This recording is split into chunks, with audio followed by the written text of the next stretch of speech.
بسم الله الرحمن الرحيم. gaaffii fi deebii nabiyyoota irraa wal gaafachuu. Gaaffii nabiyyoota keessaa kan laga Naayil keessatti awwaalame eenyu yookaan abbay yookaan mormor? Deebii nabi Yuusuf alayhi salaamu. Gaaffii nabiyyoota keessaa kan Misratti eega awwaalame qabriinsaa baafamee gara Filisxeen geeffame eenyu? Deebii nabi Yuusuf alayhi salaamu. Gaaffii nabiyyoota keessaa kan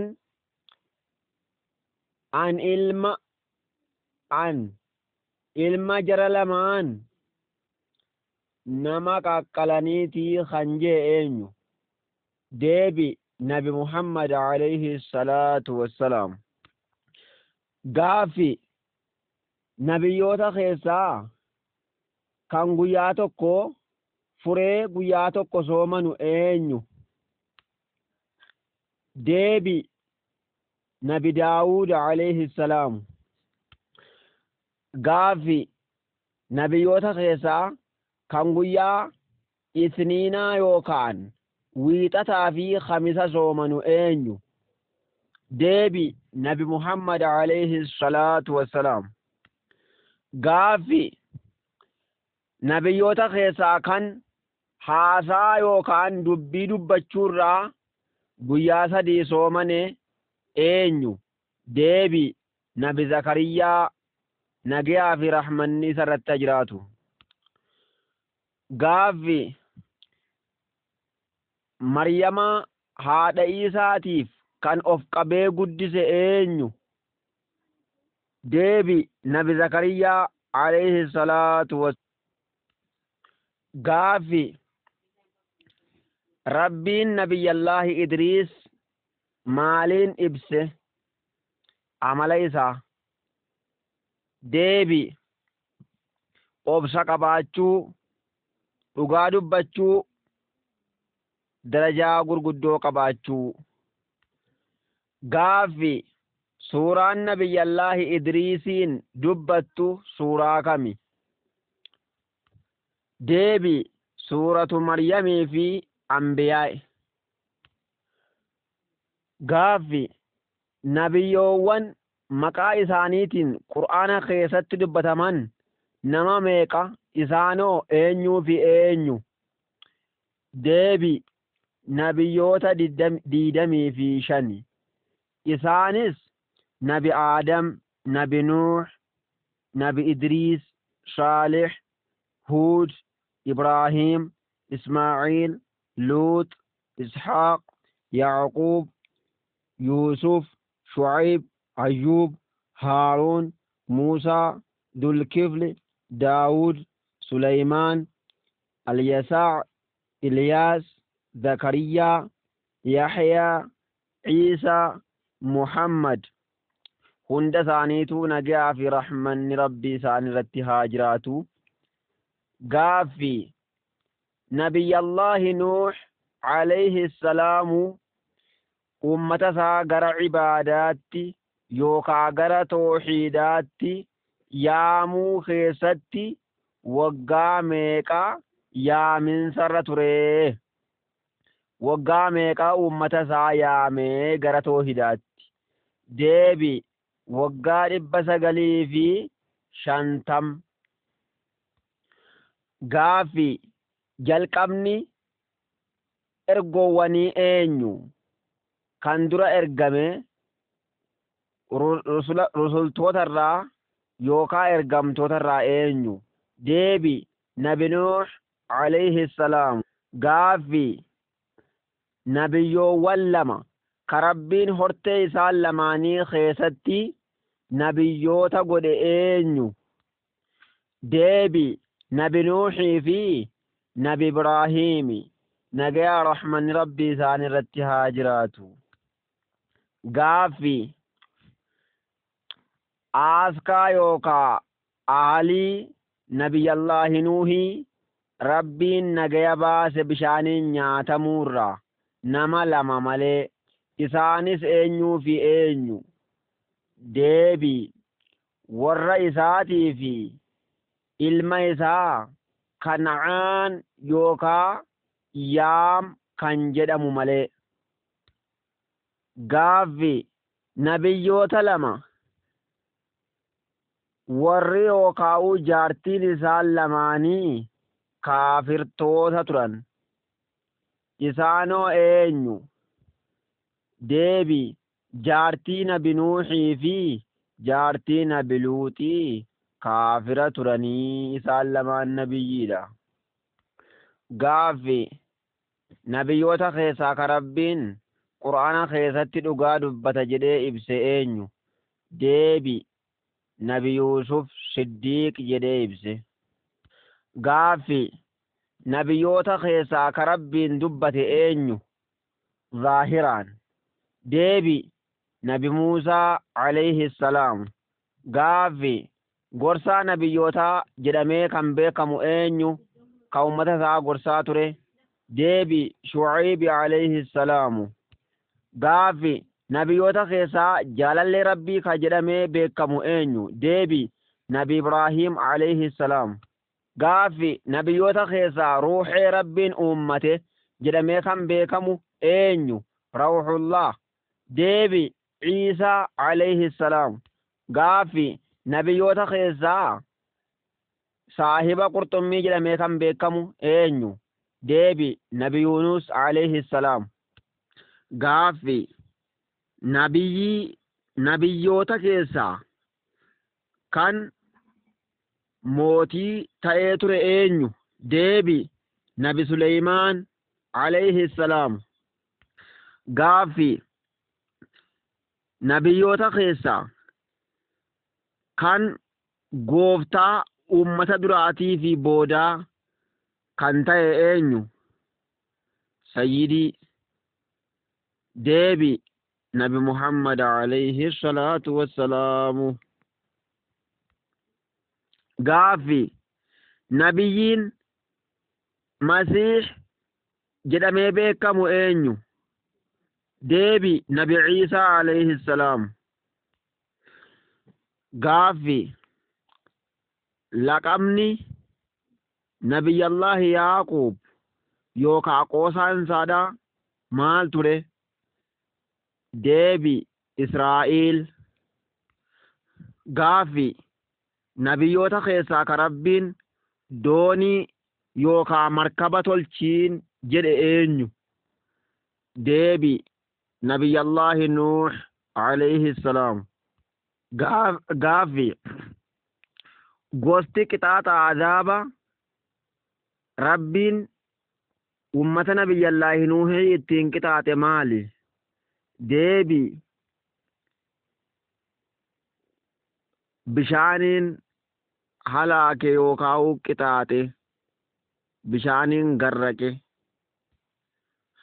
Gaaffi nabiyyichi jaaluutiin ajjeese eenyu deebii nabi Daawud alayhi salaamu. Gaaffi nabiyyiin lama kan walitti qindaa'anii kaabaa ijaaran eenyuu fi eenyu deebii nabi Ibraahimii fi ilma isaa nabiyyallaahi Ismaa'iil alayhim assalaamu. Gaaffi nabiyyiin abbaa fi haadha maletti uumame eenyu deebii Aadam alayhi salaamu. Gaaffi nabiyyichi qurxummiin isa liqimsite eenyu deebii nabi Yuunus alayhi salaamu. Gaaffi nabiyyoota keessaa ka Rabbiin arguu yaade yaa Rabbi natti mul'adhu ka jee eenyu deebii nabi Muusaa alayhi salaamu. Gaaffi nabiyyoota keessaa kan ibiddatti darbame eenyu ibidda walitti qabame keessatti kan darbame deebii nabi Ibraahim alayhi salaam. Gaaffi nabiyyoota keessaa ka Rabbiin jinnii fi allaattii isaaf laaffisee afaan allaattii isa barsiise eenyu? Deebi Nabi Suleymaan alayhi salaam. Gaafi maqaan rasuula jedhu Qur'aana keessatti marraa meeqa dhufe? Deebi marraa 4. Gaafi guyyaan Rabbiin keessa Nabi Aadamiin uume maal jedhama? Deebi guyyaa Jumaa. Gaafi simbirroo keessaa kan dubbate kami? Nabiyyi kamiin dubbatte? Deebi Nabi Suleymaaniin simbirroo hudaa jedhamtutu dubbatte. Gaafi nabiyyoota keessaa kan dura afaan Arabaa zaahiraa san dubbate eenyu?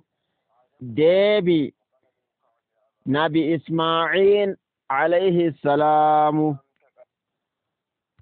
Gaafi nabiyyoota keessaa kan ganaa Masiixi Dajjaaliin ajjeesu taa'u eenyu? Deebi Nabi Ciisaa alayhi salaamu. Gaafi dheerinni nabii keenya Nabi Aadam dhunnuma meeqa? Deebi dhunnuma 60. Gaafi eega qixaaxa azaabni itti dhufee booda ummata nabiyyii kamiiti ka Rabbiin qixaaxa azaaba jalaa nagaya baase? Deebi ummata Nabiyyallaahi Yuunus alayhi salaam. Gaafi ilmaan Nabi Ibraahim meeqa kamii fi kami? Deebi ilmaan 2 qaba, Ishaaqii fi Ismaa'iili alayhim assalaamu. Gaafi nabiyyoota keessaa kan qawmiinsaa lafa bosonaa yookaan lafa bowwaa qubatee muka jala tattaa'u qawmii kami? Deebi ummata Nabiyyallaahi Shu'aybii. Gaafi qawmii Nabiyyallaahi Huud Rabbiin maaliin halaake yookaan maaliin fixe? Deebi qilleensa akkaan dhaammottuu taate guyyaa 8 fi halkan 7 Rabbiin bubbee akkaan dhaammottu irra tursiise. Gaafi nabiyyoota keessaa kan Rabbiin sibiila isaaf laaffise eenyu? Deebi Nabi Daawud alayhi salaamu. Gaafi nabiin keenya hajjii meeqaa fi umraa meeqa godhe? Deebi umraa 4 fi hajjii 1 godhe. Nagaya rahmanni isarratti haa jiraatu. Gaafi mootii kami kan akka Ibraahim gubatu beesisa godhe yookaan ajaja godhe? Deebi Numruud. Mootii Numruud jedhamu. Gaafi jaartiin dura Nabi Ibraahim fuudhe isii kami? Deebi Saarraa. Gaafi nabiyyoonni maqaan isaanii Qur'aana keessatti guutee dubbatamee dhufe kan harfii yookaan qubeen jalqabaa yaa'iidhaan ka'u eenyuu fi eenyu? Deebi Nabi Yuusuf, Nabi Yuunus, Nabi Yahyaa alayhimu salaamu. Gaafi nabiyyiin lubbuudhaan hanqa ammaatti jiru eenyu? Deebi Nabi Ciisaa alayhi salaamu. Gaafi maqaan haadha Nabi Ismaa'iil eenyu jedhamti? Deebi Haajaraa. Gaafi Khadar nabiyyiidha moo hayyuudha? Deebi inni nabiyyiidha. Qur'aanatti dubbata alayhi salaam. Gaafi nabiyyiin anaaxii ture eenyu? Deebi Zakariyaa alayhi salaamu. Gaafi nabiyyiin keenya alayhi salaamu osoo hin argamin duratti maal hojjechaa ture? Deebi re'ee tiisuu fi naggaadummaa ture. Gara Shaam daldalaa ture. Gaafi nabiyyoota keessaa kan Rabbiin ulee isaa gara jawweetti jijjiire eenyu? Gara jawweetti jijjiire. Deebii nabi Muusaadha. Uleen isaa jawwee taate hikmaa fi beekumsa Rabbiitiin, dandeettii Rabbiitiin. Gaafi nabiyyiin gaalli isaa dhakaa keessaa baateef eenyu? Deebii nabi Saalih alayhi salaamu. Gaafi nabiyyiin ibidda keessa buufamee ibiddi gubuu dide eenyu? Deebii nabi Ibraahiim alayhi salaamu. Gaafi nabiyyoota keessaa kan Rabbiin mootummaa kenneef kan gana nama tokkoof illee hin kennine kenneef eenyu? Deebii nabi Suleymaan alayhi salaam. Gaafi mucjizaan yookaan gidiraan nabiyyi keenya Muhammadii maali? Inni guddaan Qur'aana. Kan gaaffii kana qopheessee isiniif dhiheesse ana obboleessa keessan Khalid Hussein Yaasinin jedhama. Lakkoofsa bilbilaa 919145048 kanaan naaf dawwalaa. Assalaamu alaykum wa rahmatullahi wa barakaatuhu. Bakkuma jirtanitti nagaa fi rahmanni Rabbii isinii wajjin haa jiraatu isiniin jedha. Wabillahi tawfiiq.